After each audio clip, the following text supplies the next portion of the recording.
अवकाळी पाऊस महाराष्ट्राला पुन्हा झोडपणार। 1000 किलोमीटर लांबीचा वादळी ढग जवळ येतोय। महाराष्ट्रावर सगळ्यात मोठा आसमानी संकट हवामान विभागाने दिला आतापर्यंतचा सगळ्यात भयानक धोक्याचा इशारा। आता हे 17 जिल्हे उद्ध्वस्त होणार। 5 मिनिटांपूर्वीच संपूर्ण महाराष्ट्राचा एक सॅटेलाइटद्वारे फोटो काढण्यात आलाय आणि ज्याच्यात दिसली ती 1000 किलोमीटर लांबीची वादळी ढगांची फौज, जिचा शिरकाव आता महाराष्ट्रात झालाय। ताशी 120 किलोमीटर प्रति वेगानं ही इतक्या मोठ्या वादळी ढगांची फौज आता भारतातून महाराष्ट्राकडे सरकली आहे, ज्यामुळे आता आतापर्यंत झाला नव्हता त्यापेक्षा भयानक अवकाळी पाऊस महाराष्ट्रातील या 17 जिल्ह्यांवर झळकणार। मार्च महिन्याच्या शेवटच्या हप्त्यात आणि एप्रिल महिन्याच्या सुरुवातीला 2 वेळा अवकाळी पावसानं महाराष्ट्राला झोडपले। शेतकरी हवालदिल झालाय, प्रचंड नुकसान झाले। सगळीकडे बातमी फिरली होती की आता पाऊस थांबलाय, पण अचानक 1000 किलोमीटर लांबीची एक महाकाय वादळी ढगांची एक आवाढव्य मालिका आता भारताच्या दिशेने झेपावली आणि जिचा वेग महाराष्ट्राच्या दिशेने वाढत आहे। पहा, हवामान विभागाने सॅटेलाइटच्या माध्यमातून संपूर्ण भारताचा एक नकाशा समोर आणलाय आणि या नकाशात स्पष्ट दिसतंय की 1000 किलोमीटर लांबीची महाकाय वादळी ढगांची एक फौज महाराष्ट्रात आता शिरली आणि ज्याचा फटका या 17 जिल्ह्यांना होणार। मित्रांनो, निसर्ग जेव्हा कोपतो तेव्हा तो कोणती पूर्वसूचना देत नाही। आता काही दिवसापूर्वी वादळी पाऊस झाला, गारपीट झाली, चक्रीवादळ सदृश्य परिस्थिती निर्माण झाली होती। सध्या पाऊस थांबलाय, पावसाने उघड दिली, सूर्यदर्शन झालंय, अशा प्रकारच्या बातम्या येत होत्या। पण वातावरण कधी बदलेल हे सांगता येत नाही। खास करून जेव्हा अवकाळी पाऊस येत असतो तेव्हा तो कुठली पूर्वसूचना देत नाही आणि सध्याची जी परिस्थिती आहे ती यापेक्षा भयानक आहे। मार्च मध्ये एप्रिलच्या पहिल्या आठवड्यात जेवढा पाऊस झाला नव्हता त्याच्यापेक्षा दुपटीनं मोठं संकट निर्माण झाले।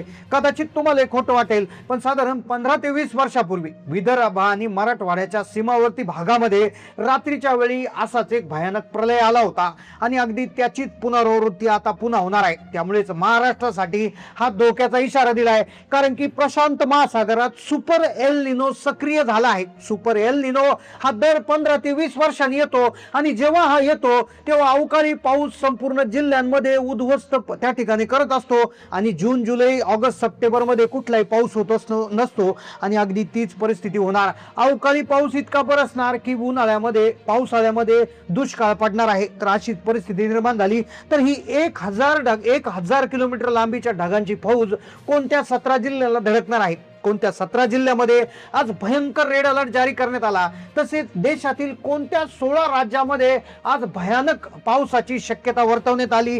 का आज संपूर्ण भारतामध्ये रेड अलर्ट जारी करण्यात आला? संपूर्ण भारतामध्ये का आणीबाणीची परिस्थिती आज निर्माण होताना दिसत आहे? सुपर एल निनोचा फटका महाराष्ट्रातल्या कुठल्या जिल्ह्यांना बसणार? सगळी सविस्तर माहिती आपण घेणार आहोत। पहा, या व्हिडिओला मध्येच बंद करण्याची चूक करू नका। कालपर्यंत तुम्हाला वाटत असेल की आता सूर्यदर्शन झालंय, पाऊस थांबलाय, पण अजून भीती संपलेली नाहीये, अजून संकट दूर गेलेलं नाही। संकट दुपटीच्या वेगाने वाढले, कारण की 1000 किलोमीटर लांबीचा एक महाकाय वादळी ढगांची आवाढव्य मालिका आता त्या ठिकाणी शिरली आहे। आता विज्ञानाच्या भाषेत सांगायचं झालं तर सध्या पृथ्वीच्या वातावरणात सुपर एल निनो सक्रिय झाला आहे। पॅसिफिक महासागरात उष्णतेचा हा राक्षस आता भारतीय हवामानाच्या चक्राला गिळंकृत करायला निघालेला आहे। अरबी समुद्राचा रंग अचानक काल रात्री काळभोर झालाय आणि तिथून उठणाऱ्या वाफेच्या डोंगरांना हिमालयाची थंड हवा धडकली। ही धडक आता 16 ते 17 जिल्ह्यामध्ये होणार, कारण की या धडकेने 1000 किलोमीटर लांबीच्या ढगांची एक मालिका तयार झाली। तुम्हाला माहिती असेल, ढगांची लांबी फार तर फार 1 किलोमीटर 2 किलोमीटर व्यासाचे ढग असतात आणि त्या ढगांची इतकी मोठी मालिका कधीच एकत्र होत नाही आणि अखेर आता ते झाले एक साखळीचं स्वरूप या ढगांना आले। या ढगाची जी आकार आहे तो लंब वर्तुळाकार आकार आहे आणि त्याच आकाराने तो खूप मोठा, म्हणजे ज्यावेळेस हे ढग फुटायला सुरुवात होतील तर संपूर्ण राज्याला कवेत घेतील इतकी याची त्या ठिकाणी लांबी आहे। त्यामुळे संपूर्ण देशातील 16 राज्य, महाराष्ट्रातील 16 राज्यामध्ये रेड अलर्ट जारी करण्यात आला। त्यातल्या त्यात महाराष्ट्रातील 17 असे जिल्हे आहेत तिथे सगळ्यात भयंकर धोका आहे। मग ही 1000 किलोमीटर वादळी ढगांची फौज नेमकं कुठं फुटणार? जरी फुटली तर त्याच्यामधून गारा पडणार की पाणी पडणार? सॅटेलाइटचा फोटो नेमकं काय सांगतोय? कोणत्या 17 जिल्ह्यांची यादी दिली आहे? सगळी सविस्तर माहिती आपण सांगतोय. सगळ्यात महत्वाची गोष्ट जी अतिशय महत्वाची आहे, जी पावसाळ्या संदर्भातली आहे, ती गोष्ट म्हणजे सुपर एल निनोची. आता तुम्ही म्हणाल पावसाळ्याचं सांगण्याआधी अवकाळी पावसाचं सांगितलेलं गरजेचं आहे, पण सुपर एल निनोमुळेच हे सगळ्या गोष्टी घडतात. सुपर एल निनो हा असा प्रकार आहे जो 2015-16 मध्ये झाला होता. तुम्हाला आठवत असेल लातूरला त्यावेळेस रेल्वेने पाणी दिलं होतं. तर हा सुपर एल निनो आता पुन्हा परत आलाय. एल निनो आणि सुपर एल निनो मध्ये फरक आहे. एल निनो जो असतो त्याच्यावर पावसाचा कमी प्रभाव पडतो, जो 4-5 वर्षांनी येतो. पण सुपर एल निनो दर 10-15 वर्षांनी येतो आणि एकदा आला की काहीच त्या ठिकाणी शिल्लक राहत नाही. अवकाळी पाऊस इतका जोरदार होतो, पण जो रेग्युलर पाऊस आहे, जो मान्सूनचा पाऊस आहे, तो थांबत असतो. म्हणजे इथे एक गोष्ट लक्षात आली की प्रशांत महासागरात एल निनोची शक्यता, सुपर एल निनोची शक्यता अमेरिकन हवामान विभाग तसेच भारताच्या हवामान विभागाने वर्तवली होती. त्यामुळे शेतकरी चिंतेत आले होते. पण अचानक पुण्याच्या वेधशाळेने 1000 जे ढग आहे, 1000 किलोमीटर ढगांची जी मालिका आहे, तर ती आपल्या महाराष्ट्राकडे सरकतानाचा एक फोटो त्या ठिकाणी जाहीर झालाय. आणि त्या फोटोत मग कोणत्या 17 जिल्ह्यांना धोका वर्तवण्यात आलाय, देशातल्या कुठल्या 16 जिल्ह्यांना, 16 जे आहे ते राज्यांना धक्कादायक त्याच्यामध्ये हे आहे. सगळी सविस्तर माहिती आपण घेतोय. आता पहा, 16 ते 17 जिल्ह्यामध्ये याची धडक होणार. तिथे अक्षरशः ढगफुटीपेक्षा भयानक दृश्य पाहायला मिळेल. जमिनीवरून 10 किलोमीटर उंचीवर हा जो आहे तो ढगांची जी फौज आहे ती तयार झालेली आहे. हा ढगांचा डोंगर जेव्हा जमिनीवर आदळेल तेव्हा पावसाचा पूर येणार नाही, तर विजांचा असा तांडव होईल की सिमेंटचे घरे आदळून जातील. त्यामुळे देशासहित 16 जिल्ह्यांना संकट आहे. पहा, तुम्ही न्यूज चॅनलवर पाहिलं असेल, कालपर्यंत फक्त शेजारील राज्यामध्ये भीतीचं वातावरण होतं, पण आता महाराष्ट्राचा नंबर लागलाय. ही केवळ एका राज्याची गोष्ट नाही, तर भारतातील 16 राज्यांना 1000 किलोमीटर लांबीच्या ढगांच्या फौजेचा जबरदस्त दणका बसणार. उत्तर भारताकडून मध्य भारताकडे सरकणारी ढगांची साखळी पाहून हवामान तज्ञांच्या पायाखालची जमीन सरकली. हे ढग इतके जड आहे की जेव्हा हे फुटतील तेव्हा पाण्याचे थेंब नाही तर बर्फाचे गोळे पडतील. आता कल्पना करा, दुपारची वेळ असेल, अचानक सूर्य गिळला जावा तसा काळोख होईल, पक्ष्यांचा चिवचिवाट थांबेल. पाहता पाहता वाऱ्याचा वेग इतका वाढेल की जुनं झाडे एखाद्या काडीसारखी मुडून पडतील. हे चित्र काल्पनिक नाही, तर पुढील काही तासात तुमच्या भागात, तुमच्या एरियामध्ये येऊ शकतं. तर तारीख लक्षात घ्या, पुढील 3 दिवस हे भयानक तारखा आहेत.